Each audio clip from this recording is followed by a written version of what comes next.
That's what I saw. And you sound amazing. And of course, she is always amazing. And it was just great. It was great to see y'all do that song, which is so meaningful too. Yeah, thank you.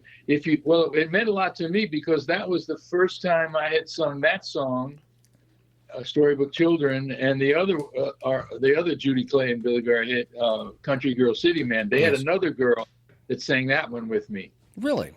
Came up with this. The band was great. They were from Memphis. Yeah, that's where I'm from. That's and I saw a lot of familiar names, and I know you have done work with Memphis guys and Muscle Shoals too, right? I mean, you did an album in Muscle Shoals, right? All those guys, Tommy Cogbill, Steve Cropper, you name it. Yeah. Barry Beckett. Yes. Yes. I played with all those dudes, man. Yeah, that's so cool. And now our friend that connected us, Brian Cumming, did he play in your band, or how did you know Brian? Original beater. Really? Aww. I didn't know that. Oh, you would think I would know that. So I was a session singer for years and a songwriter. I still am a songwriter. But I used to sing demos at his little home studio a lot. And I guess I knew that at one time and forgot. I just remembered that you guys had worked together, but I couldn't remember. I didn't know he was an original beater. Wow. He's playing on, at this moment, he's in the section on that.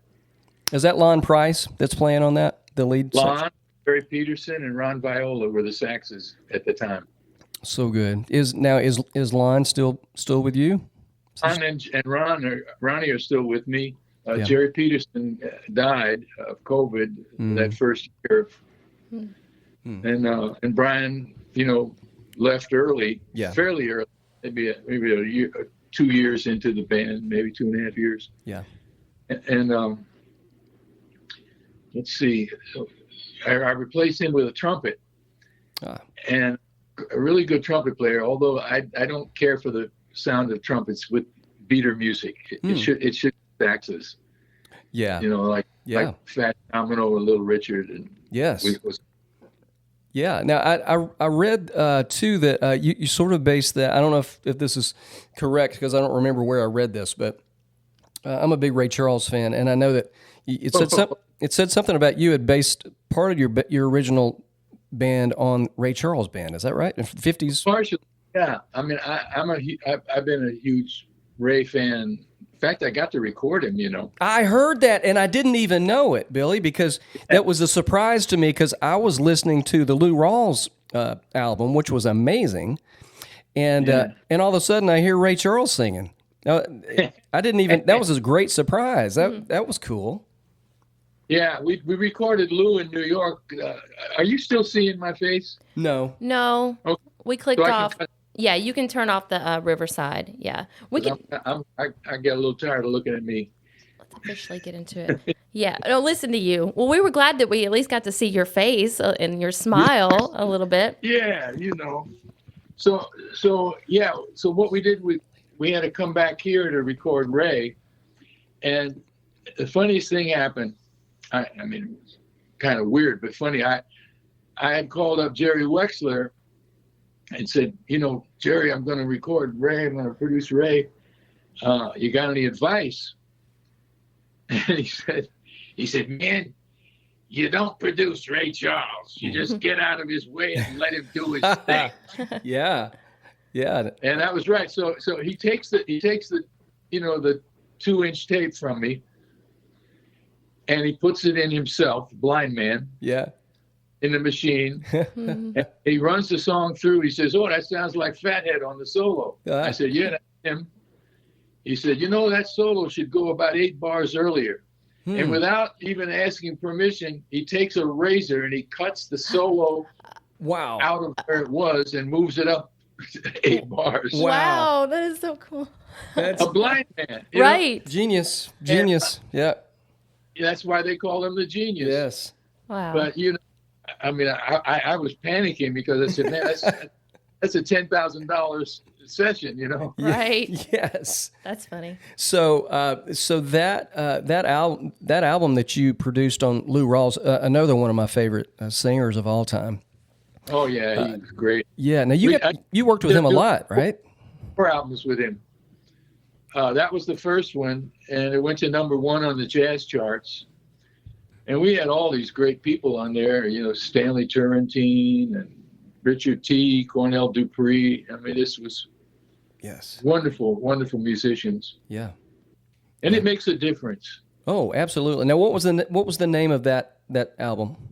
The album was called At Last. Oh, yeah. I wore that one out. Yes, that's a great one. And it's got 2 or 3 of your songs on there too, right? Yeah, I think 4, because he did over the period. He did 7 of my songs, but I think there's 4 of mine on there on that first album. Love it. Yeah. And speaking of love it, our show is Swanky Southern Nights, and so we like to tie in elements of traditional Southern music, country music, and traditional jazz, and blend those all together for what we call a top shelf blend of swanky goodness. Yes. So, good. Yeah. So, and we know that you've worked with a lot of Southern artists and musicians through the years, and I noticed, speaking of Love It, that there's a Lyle Lovett song on that album too. She's No Lady. Yeah. His publisher at the time was a friend of mine, and he had played me God Will. Yeah. When it first came out, yes. And nobody heard of Lyle Lovett. Yeah. And I said, man, this guy's got the goods. That's a great song. So when it came time to, I think it was Bruce Lundvall that said you ought to think about doing, something by Lyle. Yeah. So I think we might have done 2 songs on there by him. I'm not sure. That's awesome. Yeah, that's good. Yeah. That's great music. And now you also produced Lou Rawls' last album that he ever recorded, right? The Sinatra album, yeah. Yeah. And that's a great one too. And of course, great material. That was he hadn't had a record deal in about 5 years. Yeah. And his manager called me up and said, I'm having trouble getting Lou a deal. I said, what? That's crazy. He said, I know. He said, they think he's too old, Oh my gosh. He was so good. So good. So he said, you got any ideas? So I said, well, I'm not above using a gimmick. What about, Old Brown Eyes sings Old Blue Eyes? Oh, nice. Yeah. And he liked it. So I gathered up a bunch of Sinatra songs, and I asked some of my older Sinatra fans what they'd like to hear Lou sing. And I asked some young kids what they would like. And the funny thing is, all the youngsters, they wanted Summer Wind. Oh, yeah. Yeah. Yes, because they saw it in the movie, Yes. Good Guys or whatever the hell it was, Bad Guys. Mm-hmm. Yep. Gangster movie. Yes. Yeah. Bad Boys? No, not Bad Boys. Yeah, we both know what movie it is. Yeah. The title. Yes. Well, that song is amazing. And, actually, Lyle Lovett recorded a version of that song. Yeah. You ought to take a listen to that sometime. It's kind of cool. Yeah, he sure did. But you've had such an in-depth, career through the years. A lot of people, want to associate you with your big hit, obviously, at this moment. Which you can still hear on the radio quite a bit these days. Yes, but your career is just, we were talking about this before we got you on, different platforms before we got you on the phone. Yeah. And we were just talking about, what did you say? Where do you even start with him? You say, what has he not done in the music industry? Yeah. Yeah. It's, we're having a short conversation and we want to touch a little bit on so many things, but you've done it all and you're still continuing to do it. Yeah. So vital and, thriving in this industry that can be, not necessarily nice all the time, but it's been a long career for you and a thriving career. Now you started. Your parents were also in entertainment. Is that right? Yeah, my dad was a staff announcer on NBC in New York. Yeah. For about 35 years. One of those guys, and now the NBC Nightly News. Yes. Guys. Wow. And my mom was a singer. She had been a local celebrity in Cincinnati when I was about 5 and 6 years old. And then we moved to New York. And then by that time, she was 30 years old. And, that kind of aged out. of the solo singer thing. So she learned how to read music, and she became a background singer. And she was one of the Ray Charles singers on the Perry Como show and on Perry Como's hit records. Yes, that's in awesome. the 50s. Yeah. No, that's not Ray Charles. That we talked about earlier. That's a different Ray Charles, right? This is the original Ray Charles. Right. Right. But on the Perry Como show, that's awesome.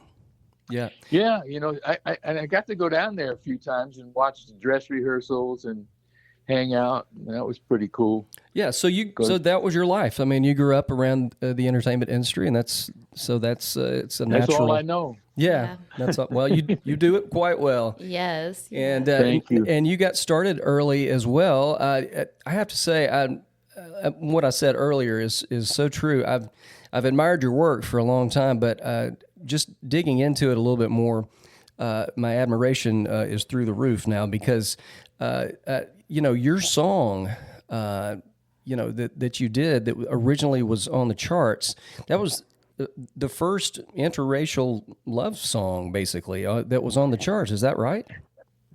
As far as I know, yeah. There had been interracial duets going back to the Tommy Dorsey days. Tommy Dorsey had a hit written by Cy Oliver, his arranger, and so when they made the record of Yes Indeed, the vocals was Cy and Joe Stafford. Yeah. So, but that was not a love song, Right. Right. Yes, when it hits you. Yes, indeed. That one. Yes. Yeah. Yeah. Which Ray Charles also recorded. Yeah. Yeah. Well, but you and it was Judy Clay, right? Judy Clay, yeah. And y'all toured together, right? No, she was pregnant when we met her. Okay. And she had just had a baby, so there wasn't much touring. Okay. And I don't think there was much market for the two of us. We did play the Apollo Theater a couple of times. That's what I'm thinking of. Yes. Okay. Yeah. Yeah, and we did the Pittsburgh Arena opening for the Association, and this new band that had just come out called Sly and the Family Stone. Oh my goodness! Wow. Yeah. So how was that for you?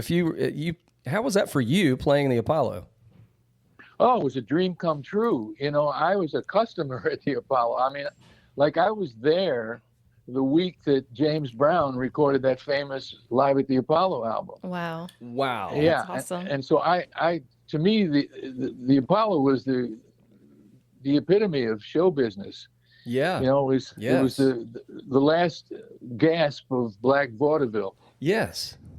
My goodness. So when we got asked to perform there, because the record was already a hit, and in those days you just put out a single. There was no album until they knew if it was going to sell. So there were no pictures of us. So I go up there.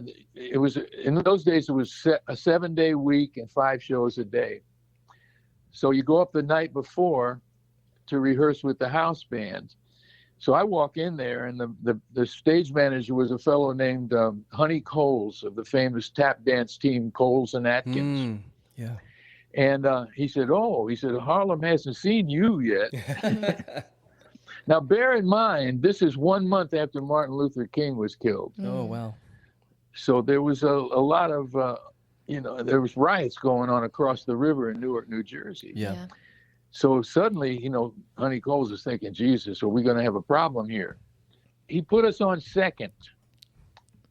Now, second is not a good spot. The opening act is usually a highly choreographed what they call a flash act, to get people excited. Right. Then the second act is usually somebody new or somebody untried. Gotcha. And maybe somebody that's not that great. Mm-hmm. Yeah. So then it gets better, star, right? So the first show, we go out there. Oh, and Honey Cole said, now listen, what I want you to do, because these old timers knew everything about show business. He said, what I want you to do, Judy, you make your entrance from stage right. That's the left, as you see from the audience, stage right.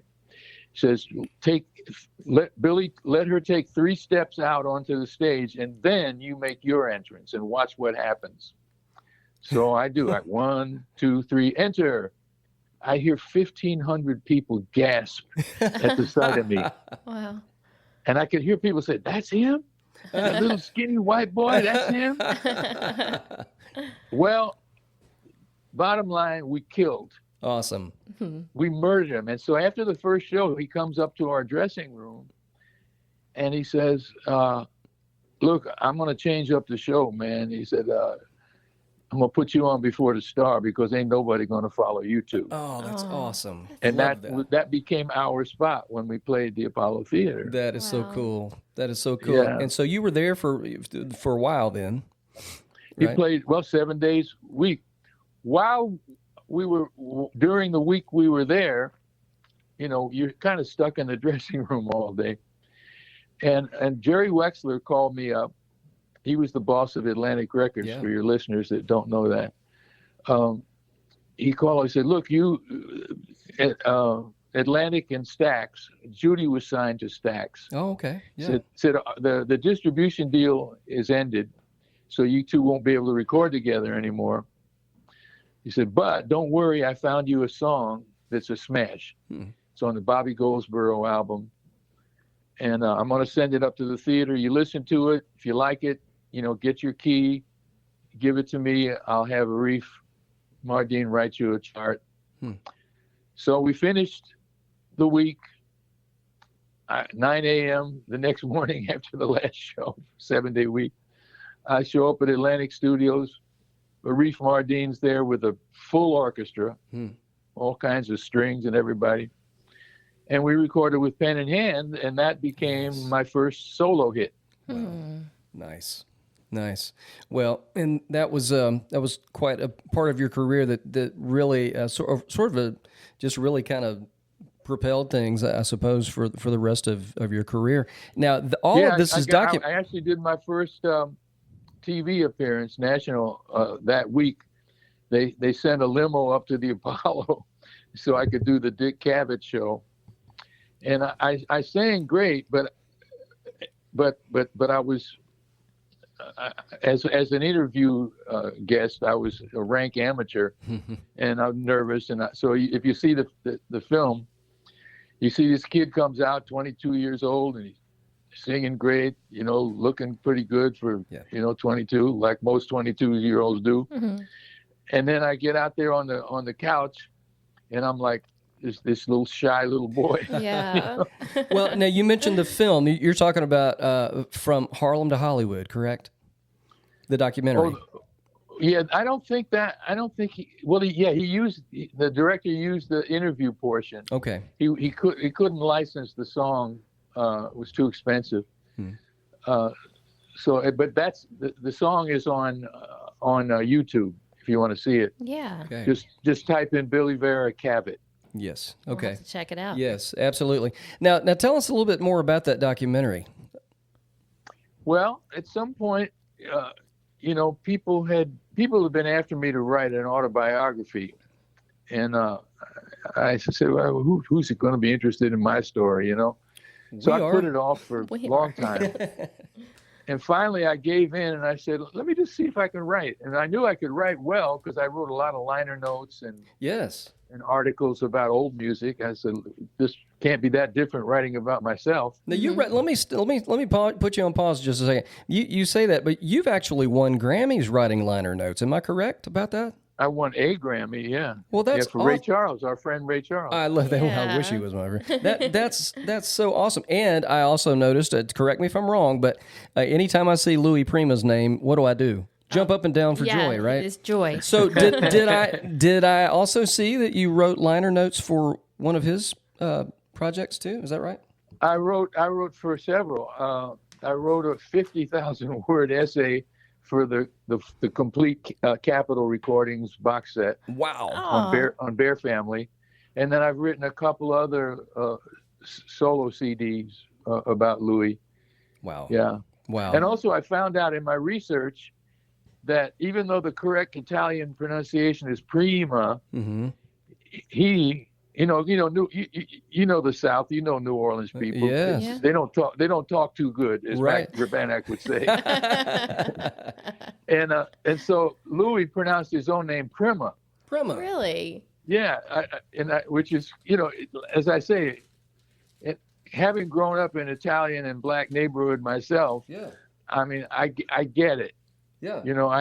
We have a version of Italian where I come from. I call it gutter Italian speech. Yeah. So all the words are pronounced wrong. Right. Well, we need to play a Louis Prima song on our show tonight. Oh, we are. He's always on the show. You know that. Yes.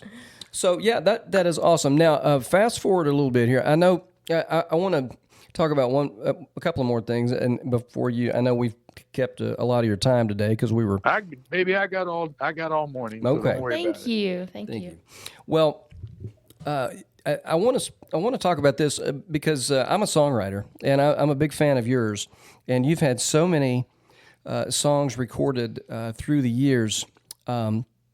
And we mentioned Nashville connections there. You had a #1 Dolly Parton song. Is that correct? Yeah, that was my first #1. Yeah, I really got the feeling. Yes.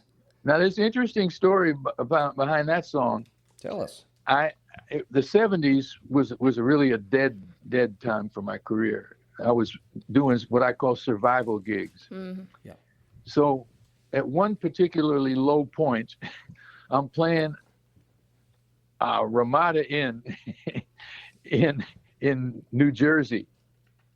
If you've ever done a gig like that, you're playing to like 3 businessmen during the week. Yes. Yeah. And there might be some kids there on the weekend to dance. Yes. Right. Later. Who weren't So expecting live music. Yeah. So I'm playing there like on a Tuesday or Wednesday, and there's like 3 businessmen who hate us because the waitresses are looking at us instead of them. Yeah. Yeah. And so the waitress comes over to me at the end of the set. She says, "That fellow over there with his wife would like a word with you." So I go over there, and he says, "Hi, I'm L. Russell Brown. I wrote 'Tie a Yellow Ribbon Around the Old Oak Tree.'" Wow. And I'm thinking at that point, how nice for you. And Can you buy me something to eat, sir? Yeah, right. but so he says, "Vera," he said, "I came here because my wife said somebody good was here." He said, I'm sitting there with my back to the stage. I hear that voice of yours. And I said, "I know that voice. This is one of the great singers of all time." He said, you know, Vera," he always calls me Vera, he don't call me Billy. Yeah. He said, "Vera," he said, you're one of the great songwriters. You're one of the great singers." He said, "But you never make any money." He says, "Everybody respects you. I make a lot of money. Nobody respects me." I said, "I think I'm talking to, what's his name? The comedian, no respect." Right. Rodney Dangerfield. Yes. Right. Yes. Rodney, I think I'm talking to the Rodney Dangerfield of songwriting. So he says, "I got an idea." He said, "We should write together. I could teach you how to make money, and you could teach me how to write songs that get respect." Wow. Well, that sounded pretty good to me at the time. So I Yeah. started going over to his house in the afternoons. And we wrote a lot of songs. He had a lot of energy, some 2, even 3 songs in a day. Wow. Not all good, but he like everybody that does one thing well, he wants to produce. Yeah. So he gets a gig somehow, I guess on the strength of Yellow Ribbon, to produce Nancy Sinatra. So he says, "Look, I got to go pick up my wife at the beauty parlor." He says, "Start something for Nancy and we'll finish it when I get back." So I said, "What the hell do I write for Nancy Sinatra?" Right. She got this famous father.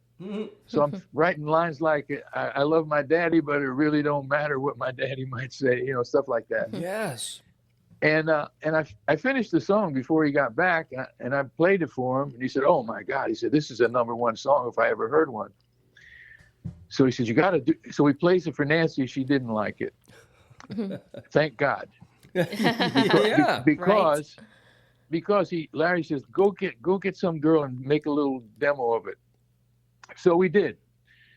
But she was lazy and she didn't learn the song properly. And so everywhere I went, love the song, hate the girl. Love the song, hate the girl. Last guy on my list. Love the song, hate the girl, but we're recording Dolly next week. Let me have the song for her. Wow. And I said, you got it, dude. Wow. Just give me some money. That's awesome.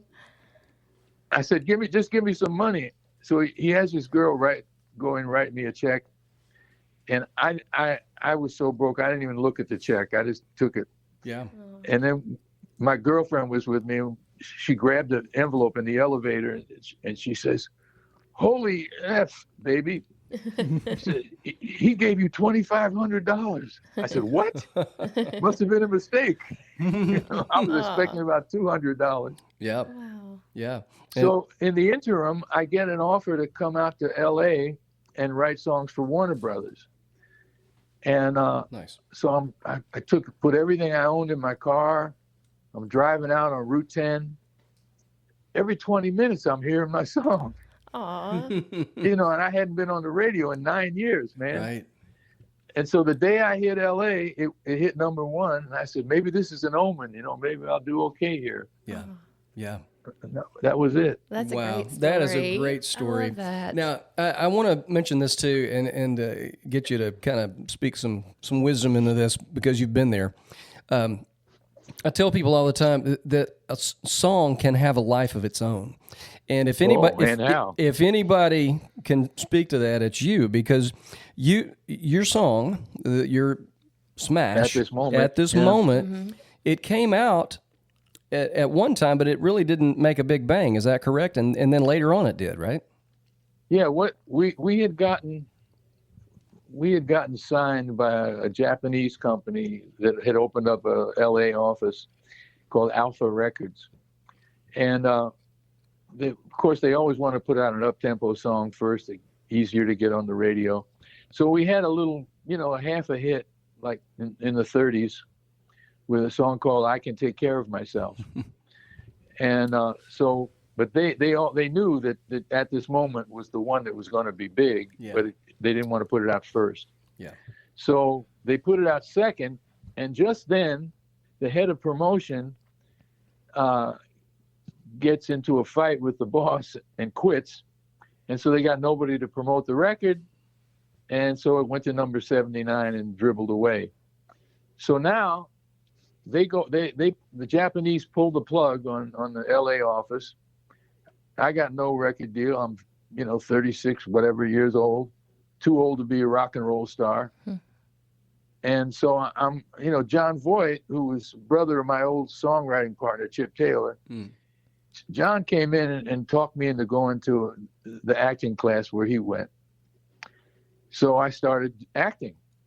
And I scraped by with, a little gig here and there, a little dopey TV show here, movie here, stuff, enough to make a living. And then whatever royalties I had left coming in for my old songs, including I Really Got the Feeling. Yes. And I survived. Then 5 years later, one day the phone rings.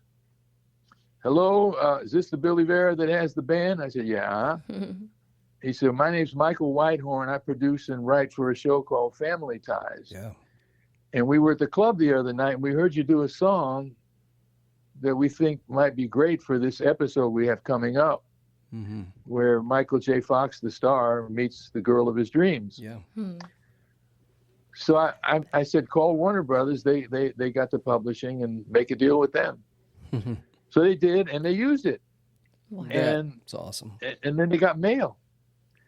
But so that gave me, I said, well, maybe there's something to this song. Yeah. Yeah. Let me see if I can get somebody to let me re-record it. And nobody was interested. And finally, I had these periodic lunches with Richard Foose, who owned a company called Rhino Records. Yeah. And they were in the business of putting out oldies but goodies. So I said, hey man, how many albums do you need to sell to break even? He said, well, we got a little company, small staff. He said, a couple of thousand, we could break even. I said, well, the guys at the record store are always saying, when are you going to come out with another record? Blah, blah, blah. I said, what if we take the Alpha Masters and I compile an album of the best of the two albums I did for Alpha? And see what happens. Maybe something will happen from the Family Ties episode. Yeah. He said, sure. And he only did it because he liked me. You know, I don't think he'll tell you to this day he didn't think he was going to make a nickel off of it. But that goes a long way, Billy. I mean, there's a lot of jerks out there, and everybody wants to work with somebody that they like. Yeah. You know, that means a lot in this industry. Yeah. Yeah. So then the following season, they use it again on another episode where the girl breaks up with Michael J. Fox. And this time, the story of the episode, Boy Loses Girl, is the same as the story of the song, Boy Loses Girl. Yeah. And the public connected with it. NBC called up Rhino and they said, man, we got more phone calls than at any time in the history of the network. Yeah.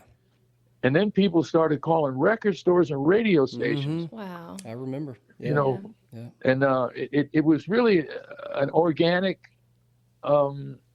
grassroots hit, you know, because there was, you know, Rhino didn't know how to promote hit records. Yeah. Yeah. They just put out a best of the Turtles or something, you know, and sell records that way. Yeah.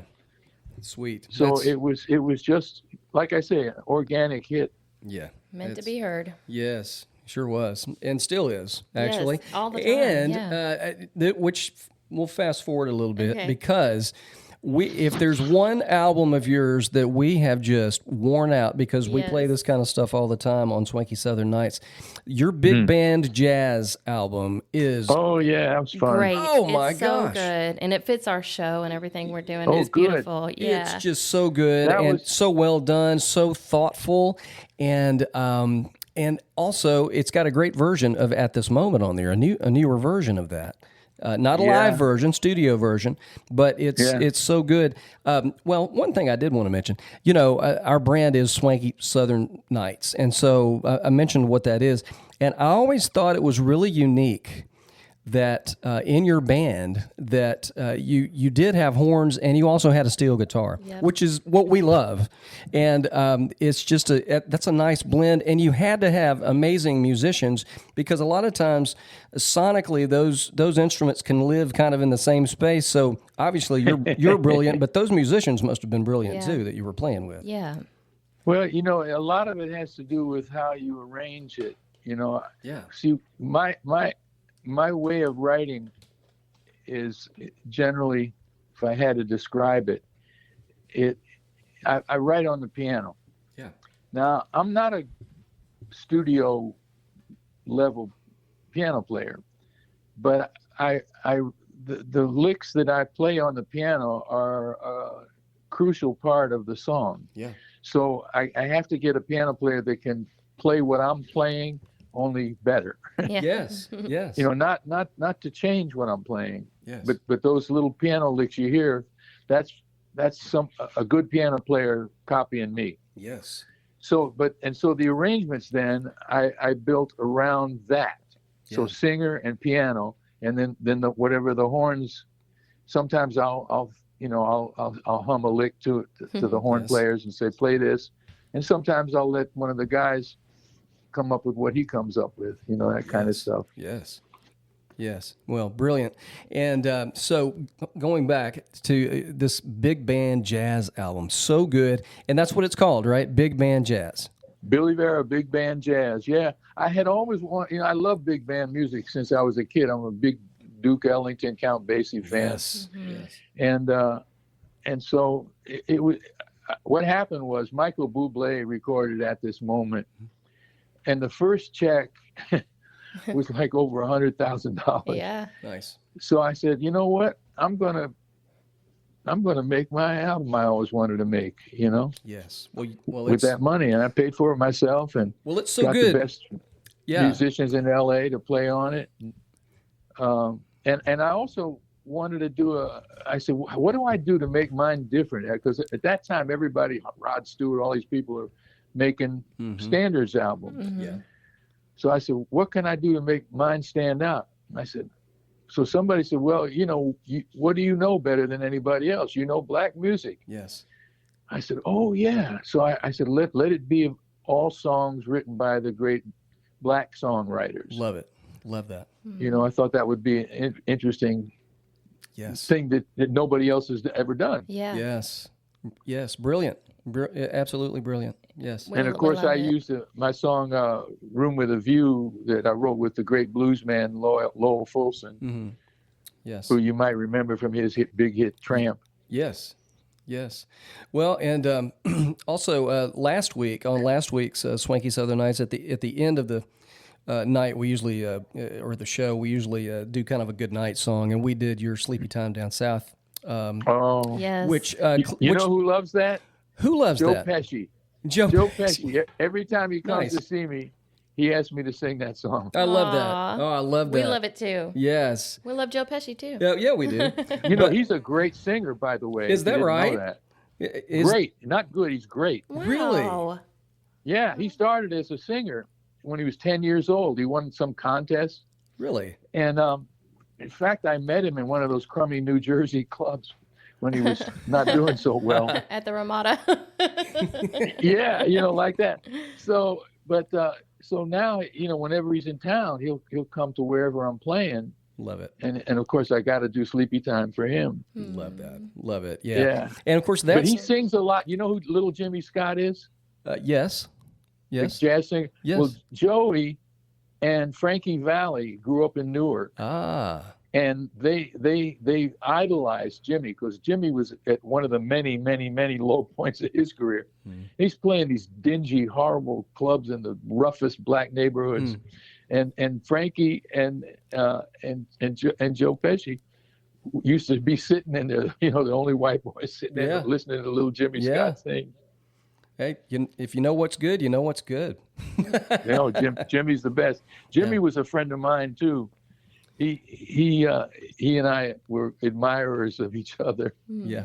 Well, that's really cool how that's sort of a full circle moment for you too, because starting out with your first charting songs and then paying tribute to some of these black composers that wrote these standards, that's just a beautiful full circle moment as well. So it really meant a lot to me, Yeah. So yeah, it's awesome. It's a great album, and we're going to be playing cuts from it tonight. Yes. Cool. As well as a few other things to highlight your amazing work.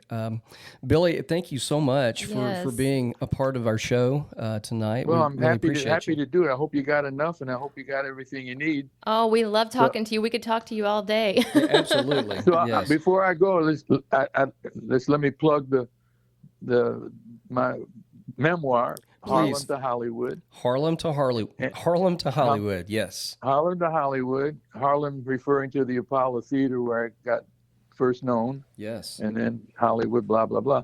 And then, so after I wrote the book, somebody suggested, well, why don't we do a documentary? Yes. Called Harlem to Hollywood. And so we did that on a zero budget, but we got some cool people. Dolly was kind enough to be in there. Oh, and nice. Judy Clay's cousin Dionne Warwick was kind enough to be on, and nice. A whole bunch of cool people. Where can people find that, Billy? What's the easiest way for people to find the movie? Is on Amazon Prime and also on Tufi, I believe. But you got to sit through commercials for that. Yeah. Okay. The book is available on Amazon. Great. And then as a result of that, I was asked by a publisher to write a second book. They were doing a series about independent record labels. So they said, well, you did a lot of work for Specialty Records, and that was the company that discovered Little Richard and Sam Cooke and Lloyd Price and all them. Yes. So I had done about, a whole bunch of reissue albums of Specialty material. And a box set, and a Little Richard box set. So I knew all about that. So I wrote a book called "Rip It Up: The Specialty Record Story." And if you're interested in early R&B and early rock and roll and the way it works in the business, it's really a great book to read too. Rip it up. Yeah. Got it. Very all right. Good deal. Wow. All right. Well, Billy Vera's got some great music out there, and I'm sure more great music to come because it's just in his soul. Yes, so, yes. Thank you so much, Billy, for being a part of Swanky Southern Nights. We sure appreciate you. Thank you, Billy. Okay, kids. Well, thank you for having me. Thank you.